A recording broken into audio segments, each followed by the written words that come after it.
The calls from Portland teachers on strike have reached lawmakers in Salem. Teachers are the frontline workers that keep us going. Monday morning, Portland area legislators and leaders from the Portland Teachers Union called on the school district to compromise and reach a deal. It is now on PPS to show up, respect our teachers, negotiate in good faith, and make that happen.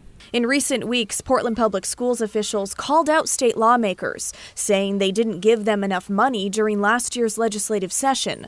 Lawmakers are pushing back, saying last spring they gave them the $10.3 billion they asked for, and then some. We were on top of that able to put an additional $100+ million for early literacy. We have provided historic levels of funding, and it's the district's responsibility to meet that. The district says that $10.3 billion did not cover any new spending.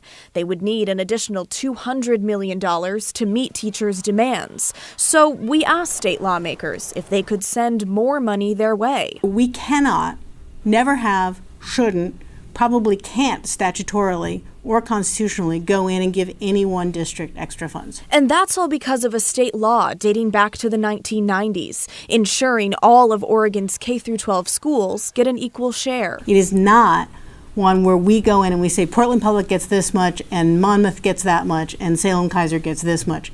We provide an amount that gets each school to an identical amount of funding per student based on formulas, and then it's up to the districts to figure that out. The district says because they're based in a large city, they have more expenses. Thank you to our legislators. However, making further investments, like in our workforce, now requires either increased revenue or dramatic budget reductions. But as the two sides remain at a standstill, it's ultimately the students who reap the consequences. And they can't afford to wait for the district to make them a priority. So educators will stay on the picket lines until the district comes to the table ready to reach a fair deal.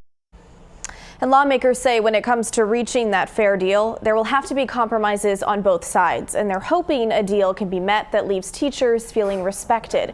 We also want to point out that Portland is not alone here. Leaders from other Oregon teacher unions were in Salem today and share similar financial concerns. Portland Public Schools even adding that local teacher unions across the state are making expensive proposals, and they say that state funding is falling short. China. Blair, thank you, and stay with us.